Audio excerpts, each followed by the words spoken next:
Okay. Hi everyone, thank you for coming to see my channel again. I appreciate your time and your views. I'm here with Mrs. Sherry and Mr. Andy Bombeck.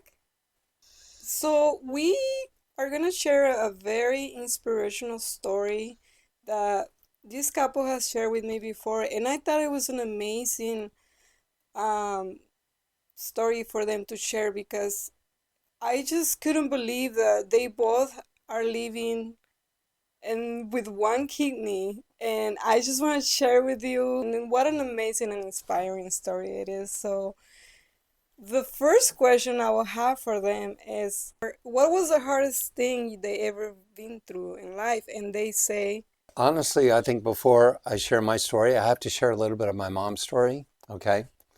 So my mom inherited a chronic kidney disease called polycystic kidney disease. Um, and I'm not sure when she found out that she inherited this disease, but what's terrible about the disease is that um, there's a 50% chance that the offspring can inherit it. And I think she found out that, or that her dad, that she had inherited the disease from her dad, who passed away when my mom was 9 years old. So my brother and I found out that we inherited the disease when we were in high school with a simple ultrasound. And even at that time, they could see small cysts growing on the kidneys. But my parents at the time, they both said, don't worry about it. There's no cure for the disease. They just said, go ahead and live your life. So, that's what pretty much what we did. So, back to my mom, she experienced kidney failure when she was around like 69 years old.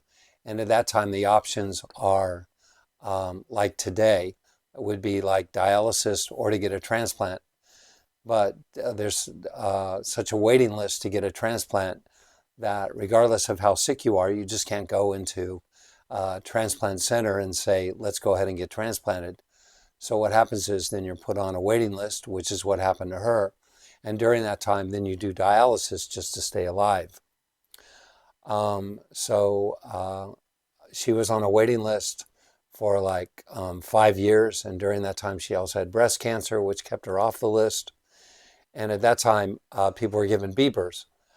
So if the beeper went off, you had to get to the hospital as quickly as possible to be transplanted.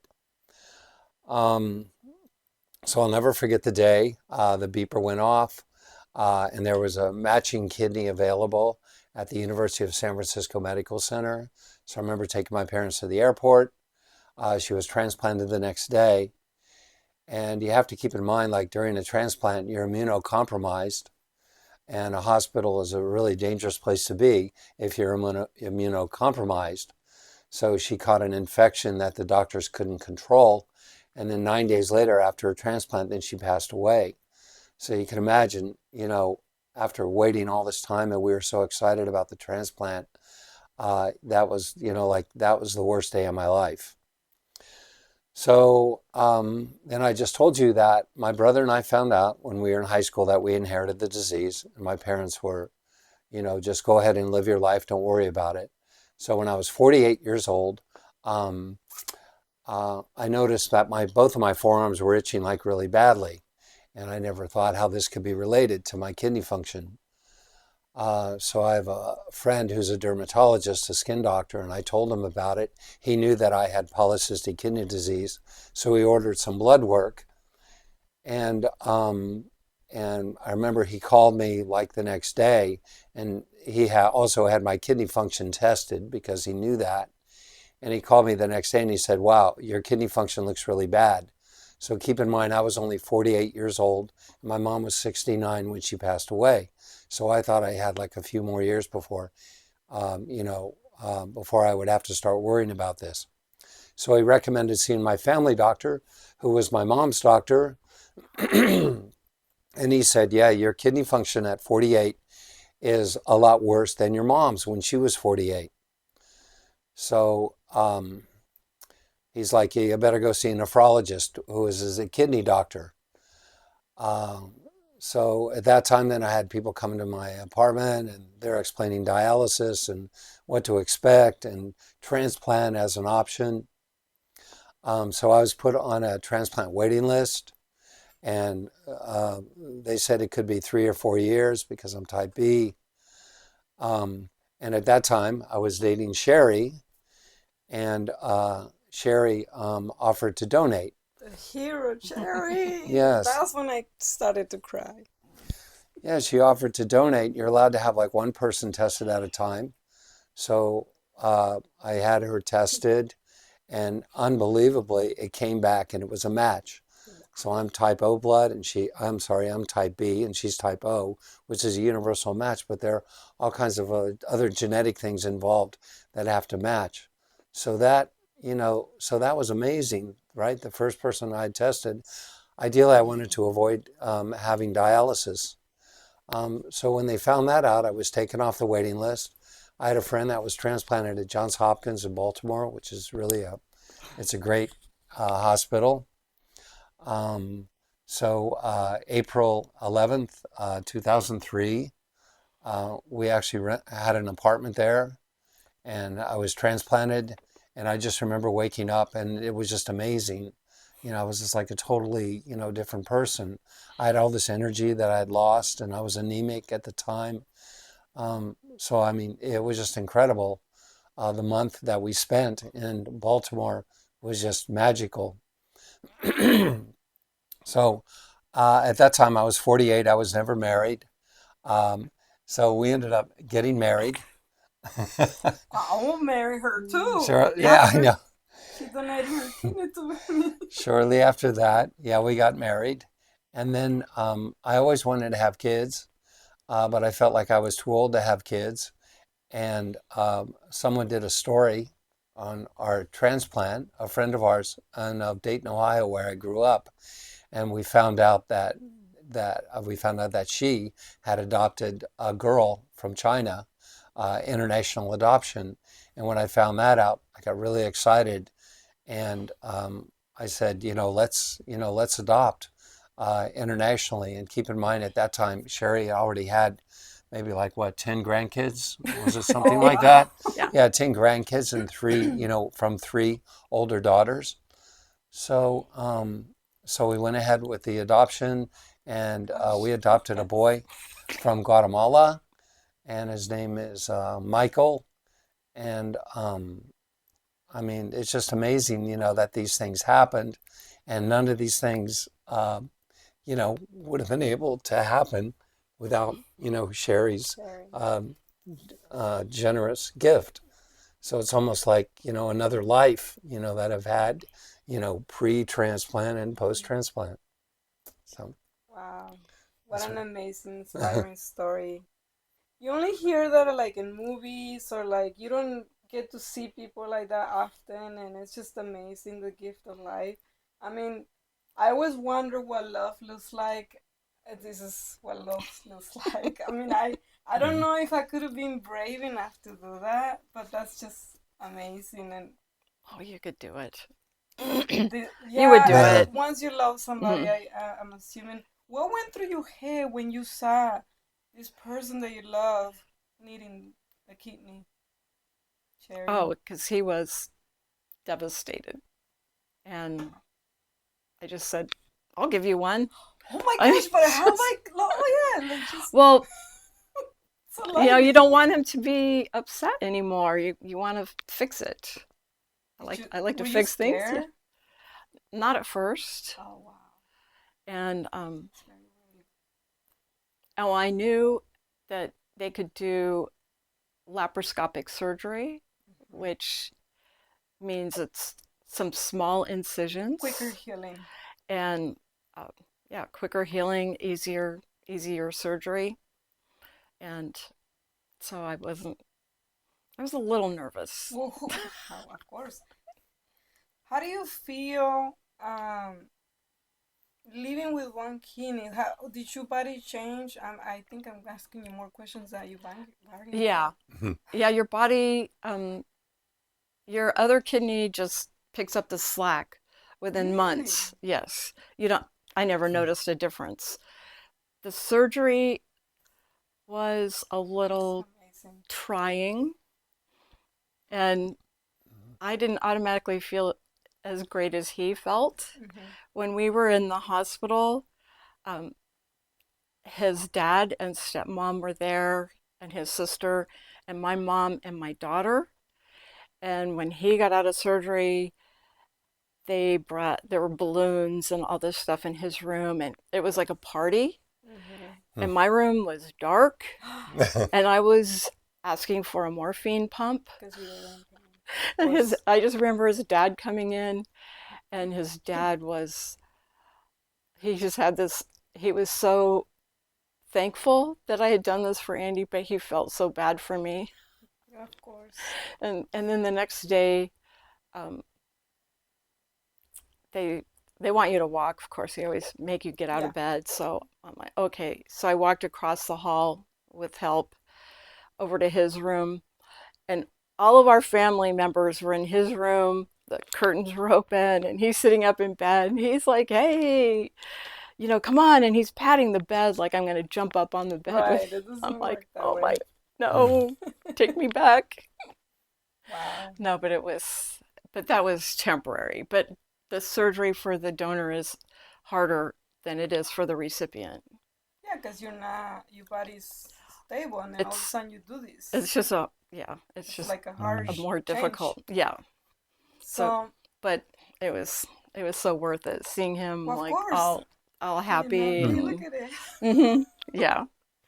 And then the second question I have for you guys was, how did you guys overcome this difficulty? Like, how did you went through the process of it all? And basically I'm an optimistic person, so I never, even though, what I just shared what happened to my mom, transplant was always my first choice. And I'm so optimistic that I never really worried about it. I always felt like, everything's going to be okay and it's going to work out. And, my mom used to say, oh, you're so lucky, everything seems to work out for you all the time. Can you say your mom's name? Is that okay? Or? Yeah, that's fine. My mom was columnist, humorist, Irma Bombeck. Maybe some of the older listeners might be familiar with, but she wrote a weekly column 3 times a week, and she was syndicated in hundreds of newspapers and wrote best-selling books, humor books. Yeah. Nice. What about you, Sherry? How did you went through this process, or how well, we just kind of, there are so many things that you have to do before you can get the surgery. I had to speak with, social worker, and of course you have to be in almost perfect health. So that was one good thing. I found out I was in really great health, because you can't have anything wrong with you to donate a kidney. Like, what is the odds of, it's just so many things that could go wrong, and everything went exactly how it was supposed to be for the both of you. Not just for him, for the both of you. And I had to talk to a psychiatrist. Yeah. And they asked me if I was being coerced. Oh. Yeah. or something. No, it was, And the people at Johns Hopkins, that's an amazing place. It's a really. Is that here in Arizona? That's in Baltimore. Baltimore. Yes, it's a great institution, and the hospital's wonderful. We had really great doctors the whole time, and it was wonderful that our family members could be there to help us or to support us and make dinner. Yeah. Yes, that always helps. And a lot of that is just having faith in your, in the hospital and the doctors. And there's so much trust involved that, they know what they're doing and they're going to do the right thing. I had a rejection episode after a week after I was released. And I remember getting a call from the hotel room. Kidney? Yes. Yeah. Okay. Yeah, you know, and so they checked me back into the hospital, and I remember my family, Oh my you goodness. know, they were all really worried about what Yeah. was going to happen, but for some reason I always felt like, well, whatever is wrong, high liver enzymes and things like that, like they're going to fix it. So I was always very optimistic that they could take care of it, which is really important. I'm a believer of the power of the brain. Whatever your brain says, Right. it'll go to your body and it'll work with it. If it's positive, it'll go positive. If it's negative, it will be negative. Right. I think there's a lot to be said for that. The power of positive thinking, yeah, for sure. Yes. And I know a lot of times people say, well, how come my cancer is not going away? How come my life is not changing? Because I've been positive my whole life. Well, maybe because there's a different route that is for meant to be for that person, and Mm-hmm. sometimes it's hard to accept the changes or the opposite of what we're getting instead of what we want. Right. I've gone through that too. You guys obviously gone through that, and Yeah. so there was a third question, which what have you guys learned from all of this process? Well, I was always really grateful for everything. I mean, my life, has been amazing, honestly. And I remember right after my transplant, I had idea of like getting on a bike and riding across the country Hmm. and just telling people about organ donation. That didn't happen, but um, as soon as like I was released back in Arizona, I'm part of Donor Network of Arizona, so I go around and speak with them, volunteer with them about organ donation and how important it is to register to be an organ donor. Wow. So this has to do with that, after you, this isn't really, but of course, I encourage living donation, Hmm. but I'm talking about donation, deceased donation after someone has passed away. So I've been really active with that organization, Donor Network of Arizona. And also I'm part of Transplant Community Alliance, which is another transplant nonprofit. So, but for me, it just seems like an automatic that, that that and I've met a lot of recipients, different, not just kidney recipients, but heart, liver, lung, and it just seems like the thing to do. And they're all like myself, like so fortunate, and that's really what drives all that, is just to be so lucky and so fortunate. Um, that's And really so what, grateful. so grateful. Hmm. That's really what drives that. So you basically had a different mindset before this kidney transplant where you thought, oh, I'm gonna just probably not live, and then that was it. And now you feel more grateful every day to be able to have every day as a present moment and Exactly. a Yeah, really, gift. that's it. And I same mean, thing with her, yeah, I mean, yeah, that's really what, and I was always a grateful person, right? but now it's even more Even so. more. And to live every day, Yeah. I know that's just an expression, like Mm-hmm. it's your last, but all recipients, I think they all feel that way. So it's been 21 years now, and 21. yeah, And thankfully, nothing has gone wrong so yeah, far. everything's gone Not well. yet. So yeah, No, no, no. No, so Knock we're on wood. lucky. no. Yeah. What about you, Cherry? What have you learned from all this process? Um, just how, well, I learned how generous a lot of people are. I had other members in my family, my brother and my mother said they would give him a kidney. Yeah, Um, that's amazing. he had another friend who offered, and you just think, wow. And but Yeah, I've seen that since because right. we do work, we're around a lot of Uh-huh. recipients of various organs, and Right. just to see how um, awesome people are to do Wow. those things and how grateful the recipients are. Right. Yeah, Andy said he's always been a pretty thankful person, and he really is. I think it knocked him up a notch. Oh my Yeah. goodness. Yeah, he And never forgets.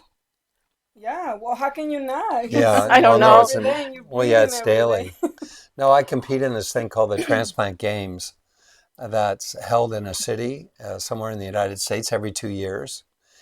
And this year, it was in Birmingham, Alabama last summer, and they had a speaker who wrote a book, and he interviewed all these people and said, what's the, I mean, out of acts of kindness, I think that's what the book was about. Yeah.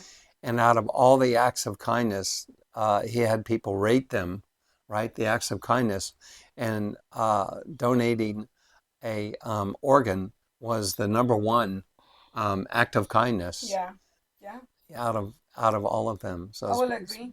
yeah, I mean, it's pretty. It's just incredible when you think about it. So, as a reminder, my channel is to inspire people with whatever stories anybody has to share about how to overcome obstacles, how they've gone through that process, what they have learned from it. And then this is one of the many examples of how wonderful life can be, and how you can find the positive and just enjoy it, and so I really appreciate these two human beings coming to my place and spending their time, their morning, to be with me and share this story for my channel. And I hope you out there, whoever's watching this, get inspired by their story, and also not to be afraid to donate your organs. Or how can people become or to organ register? donors? Well, you can register with Donor Network of Arizona. You can register online with Donate Life AZ. Most people register at the DMV when they get their driver's license. Oh, wow, yeah. Yeah, that's where 90% of the people register, but I would recommend registering online, which is very simple. And once you're in the registry, I mean, if you change your mind, of course, you can always do that. But it's such a good thing, just knowing that, how you could save someone else's life or make their quality of life so much better. Right. Since if you're not going to be here anyways, I mean, I look at it that way, that, like, why not? No, Right? I mean, no, if you could save someone else's life by doing that, I mean, I figure, like, well, why not? Why would you not do that? Of course, I'm a little bit biased, but Yeah. I think half of people in Arizona have registered, but of course, we would want that number to be a lot higher, because there's still like a lot of people, like there's over like 1,500 people on a waiting list in Arizona, waiting for a life-saving organ, and over 100,000 nationwide. So, and 10 people will die every day on the waiting list. Wow. So, yeah, those are some of the statistics. Yeah. Anything else you guys want to add before we end? No, we just want to thank you for letting us share our story, really. And if it can inspire people, or, why, we really feel good about that. So thank you so much for letting us come on today. Thank you, guys. Really, we appreciate it. Next Okay, live. I will see you guys in the next video. Bye-bye. If you're looking to elevate your life and find inner peace and heal your scars from the past, in my book I share self-care methods so you can find your purpose and happiness. With this, you will be able to take control of your well-being and embark on a journey of self-discovery and healing.